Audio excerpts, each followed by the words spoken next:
बहुत दिक्कत होता है। और पुल के कारण हम लोग नहीं जा पाते हैं। हम लोग सरकार से ये निवेदन है कि पुल हम लोग को बन जाता तो हम लोग इसको जाते हैं। झारखंड के पलामू जिले के बिश्रामपुर प्रखंड का राजखाड़ अंबेडकर नगर गांव आज भी बुनियादी सुविधाओं से महरूम है।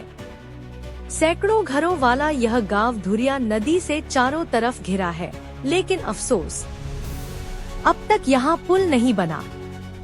बरसात आते ही यह गांव देश दुनिया से कट जाता है। बच्चों की पढ़ाई ठप, बुजुर्गों का इलाज मुश्किल और महिलाओं की जिंदगी सबसे ज्यादा बदहाल हो जाती है। गांव के लोग बताते हैं कि इलाज के लिए मरीज को खटिया पर डालकर नदी पार करना पड़ता है। कई बार जिंदगी और मौत के बीच यही रास्ता दीवार बन जाता है। गांव के पूर्व पंचायत प्रतिनिधि ने दर्द बयां करते हुए कहा, यह गांव दलितों का है। यहाँ करीब 500 लोग रहते हैं। हमें प्रखंड मुख्यालय तक जाने के लिए 24 किलोमीटर घूमना पड़ता है। कितनी ही बार सांसद और विधायक को बुलाया, लेकिन सिर्फ आश्वासन मिला, पुल नहीं बना। स्थानीय लोगों का दर्द सिर्फ आवाजाही का नहीं है, बल्कि रिश्तों और खुशियों का भी है। शादी ब्याह तक में लोग इस गांव में रिश्तेदारी करने से कतराने लगे हैं, क्योंकि बरसात में रास्ता नामुमकिन हो जाता है। हाल ही में गांव में बैठक हुई, जहां पूर्व प्रत्याशी सुधीर कुमार चंद्रवंशी ने आश्वासन दिया कि सांसद बीडी राम और स्थानीय विधायक से बात करके पुल निर्माण की दिशा में पहल की जाएगी।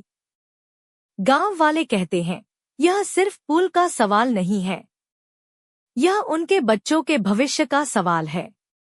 यह उनकी खुशियों और उनके जीवन की राह का सवाल है। और आज उनकी आंखों में एक ही उम्मीद है कि इस बार उनकी जंग रंग लाएगी। कि गांव की स्थिति के बारे में कुछ बताइए, क्या है स्थिति? मेरा नाम ज्ञानचंद राम हुआ।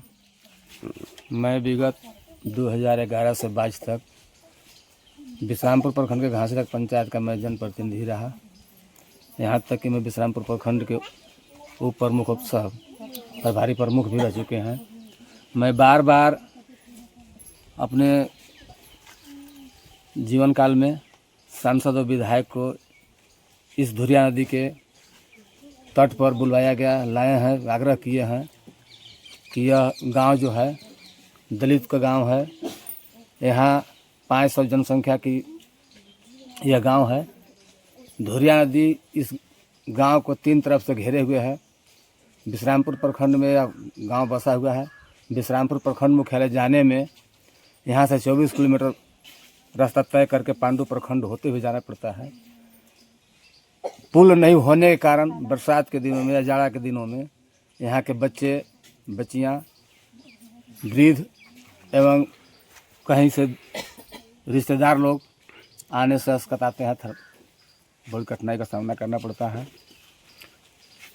ऐसे परिस्थिति में जनप्रतिनिधि कई एक बार आए, आश्वासन दिए। हम लोगों को लगा कि अब नई सूरज का किरण झलकी हुई है, यहाँ पर पुल बन जाएगी, लेकिन सब आशा पर पानी फिरते देखा।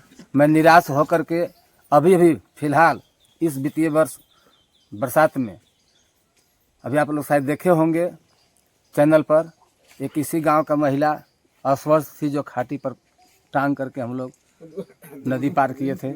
उसका अगर पार भी नहीं हो पाई, उसका जाने के बाद कुछ घरेलू मैंने डॉक्टर से अति हुआ, उपचार हुआ तो उसकी जान बची। अगर इस नदी में पुल होता तो समय उसको स्वास्थ्य केंद्र पहुंचाया जाता। और दूर दराज से या अगल बगल के लोग हमारे गांव में रिश्ता करना नहीं चाहते हैं, नदी नहीं है इसका कारण, और नदी पर पुल नहीं है इसके कारण। बहुत सारी समस्याएं हैं।